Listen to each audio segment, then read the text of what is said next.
Hello नमस्कार, physics में Sandeep sir में पुनः स्वागत है। तो चलिए देखिए, आज है कूलम्ब्स लॉ। कूलम्ब्स लॉ को हम लोग पढ़ेंगे आज, और ये जैक वुड का सबसे बड़ा स्पेशल टॉपिक है। तो आइए हम लोग इसको समझते हैं। कूलम्ब्स लॉ है ना, लिखा हुआ है event regarding point charge are governed by Coulomb's law. जितने भी सारे पॉइंट चार्ज के ऊपर घटनाएं घटेगी है ना, अट्रैक्शन हो रिपल्सन हो, सब कुछ मेजरमेंट करेगा कौन? कूलम्ब्स लॉ मेजरमेंट करेगा। इसका थोड़ा सा लॉ क्या है इसको थोड़ा समझ लेते हैं।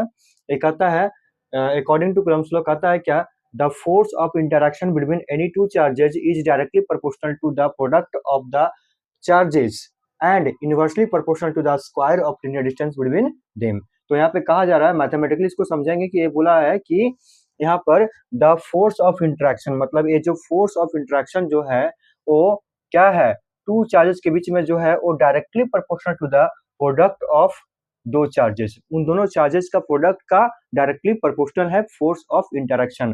यदि दो चार्ज को यहाँ रखा जाए, एक प्लस एक माइनस, या फिर दोनों प्लस प्लस या दोनों माइनस माइनस अगर रखा जाएगा, तो उसमें से जो फोर्स ऑफ इंटरेक्शन होगा है ना, या तो अट्रैक्शन होगा या तो फिर रिपल्सन होगा, वो क्या होगा, वो होगा इन दोनों चार्ज के प्रोडक्ट का मैग्नीट्यूड का डायरेक्टली प्रोपोर्शनल, एंड बोला है inversely proportional to the square of linear distance between them, and इन दोनों के बीच में जो डिस्टेंस होगा आर होगा, उसका इनवर्सली प्रोपोर्शनल का स्क्वायर होगा ए फोर्स। तो यदि हम इस चिन्ह को हटाते हैं, नहीं सॉरी, इसको दोनों को अगर मिला के लिखते हैं तो कुछ ऐसा हमें देखने को मिलेगा है ना, Q1 इंटू Q2 अपॉन में आर स्क्वायर। जैसे ही इस चिन्ह को हम हटाते हैं तो यहाँ पे K आता है, इसके बाद में हम लोग बोल सकते हैं F इक्वल टू स्मॉल के है ना, Q1 इंटू Q2 बटा में आर स्क्वायर है ना। ये हमारा बना कूलम्ब्स फोर्स, या फिर क्या है, कूलम्ब्स फोर्स है, या फिर हम लोग कह सकते हैं इसको इलेक्ट्रोस्टैटिक्स फोर्स भी कह सकते हैं। ठीक है, यहाँ पर के जो है एक इलेक्ट्रोस्टैटिक्स कांस्टेंट है,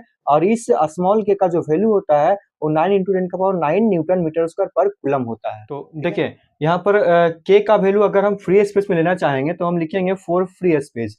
यदि हम फ्री स्पेस में लेना चाहेंगे तो इसका जो फॉर्मूला हो जाता है कुछ इस प्रकार से होता है, 1/4πε0 हो जाता है।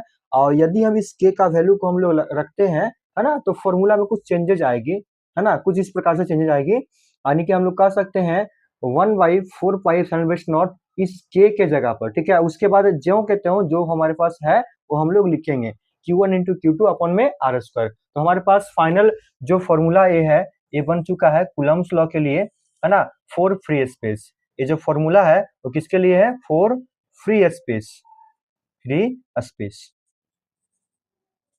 ठीक है, इसको हम बोल सकते हैं Coulomb's law for free space बोल सकते हैं। यहाँ पर जो एप्सिलॉन बेस नॉट आया है इसका कुछ वैल्यू होता है, वो क्या होता है, epsilon base naught equal to 8.854 into 10⁻12 है ना, कूलम स्क्वायर पर न्यूटन पर मीटर स्क्वायर, ये हो जाता है इसका वैल्यू हो जाता है।